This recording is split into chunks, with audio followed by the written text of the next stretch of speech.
Delhi NCR में वायु प्रदूषण ने स्थिति को गंभीर बना दिया है। ठंड के साथ साथ स्मॉग और धुंध ने पूरे क्षेत्र को अपनी चपेट में ले लिया है। हालात ऐसे हैं कि लोगों का घरों से बाहर निकलना मुश्किल हो गया है।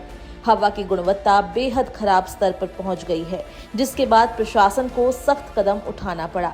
बिगड़ते प्रदूषण को देखते हुए ग्रेडेड रिस्पांस एक्शन प्लान यानी ग्रेप का चौथा चरण लागू कर दिया गया है। इसका सीधा असर स्कूल, कॉलेज और दफ्तरों की कार्य प्रणाली पर पड़ा है।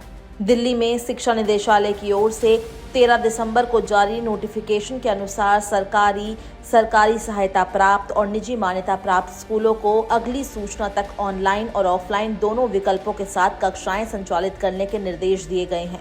इसका उद्देश्य ये है कि प्रदूषण के कारण बच्चों की सेहत पर कम से कम असर पड़े और पढ़ाई भी प्रभावित न हो। वहीं दिल्ली के साथ साथ नोएडा और गाजियाबाद के स्कूलों ने भी छात्रों की सेहत को प्राथमिकता देते हुए पढ़ाई के तरीकों में बदलाव किया है। एनसीआर में प्रदूषण खतरनाक स्तर पर पहुंचने के बाद अधिकतर स्कूलों ने ऑनलाइन और हाइब्रिड मोड में कक्षाएं चलाने का फैसला लिया है। कई स्कूलों में कक्षा 5 तक पूरी तरह ऑनलाइन पढ़ाई कराई जा रही है, जबकि कुछ संस्थानों ने कक्षा 8 तक के छात्रों को घर से पढ़ने का विकल्प दिया है। इसके अलावा कुछ स्कूलों ने हाइब्रिड मॉडल अपनाया है, जिसमें छात्र चाहे तो स्कूल आ सकते हैं या फिर ऑनलाइन कक्षाओं से जुड़ सकते हैं। नोएडा और गाजियाबाद के कई स्कूलों ने अभिभावकों को नोटिस जारी कर बताया है कि गंभीर वायु प्रदूषण और उत्तर प्रदेश सरकार के निर्देशों के मद्देनजर सोमवार से नई व्यवस्था लागू की जा रही है, जिसके तहत कक्षा 5 तक के सभी छात्रों की पढ़ाई पूरी तरह ऑनलाइन होगी। वहीं कक्षा 6 से 9 और कक्षा 11 के लिए हाइब्रिड सिस्टम अपनाया जाएगा। जो छात्र स्कूल आकर पढ़ाई करेंगे उनके लिए मास्क पहनना अनिवार्य होगा और स्वास्थ्य से जुड़ी सभी सावधानियों का सख्ती से पालन भी करना होगा। ऑनलाइन पढ़ाई चुनने वाले छात्रों को नियमित रूप से सिलेबस, क्लास वर्क और असाइनमेंट उपलब्ध कराए जाएंगे। हालांकि कक्षा 10 और 12 के प्री बोर्ड परीक्षाएं पहले से तय कार्यक्रम के अनुसार ही आयोजित की जाएगी।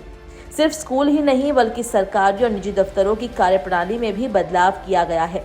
दिल्ली में सभी प्रशासनिक सचिव और विभागाध्यक्षों को नियमित रूप से कार्यालय आने के निर्देश दिए गए हैं, लेकिन कुल स्टाफ में से केवल 50% कर्मचारियों की ही फिजिकल उपस्थिति होगी।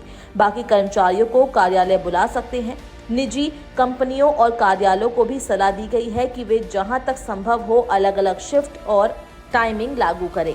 वर्क फ्रॉम होम के नियमों का सख्ती से पालन कराया जाए और कर्मचारियों की आवाजाही को कम किया जाए, ताकि सड़कों पर ट्रैफिक और प्रदूषण दोनों पर नियंत्रण रखा जा सके। कुल मिलाकर दिल्ली एनसीआर में प्रदूषण के बढ़ते खतरे को देखते हुए प्रशासन ने एहतियाती कदम उठाए हैं। स्कूलों में हाइब्रिड और ऑनलाइन पढ़ाई, दफ्तरों में वर्क फ्रॉम होम और सीमित उपस्थिति जैसे फैसले लोगों की सेहत को सुरक्षित रखने की दिशा में अहम माने जा रहे हैं।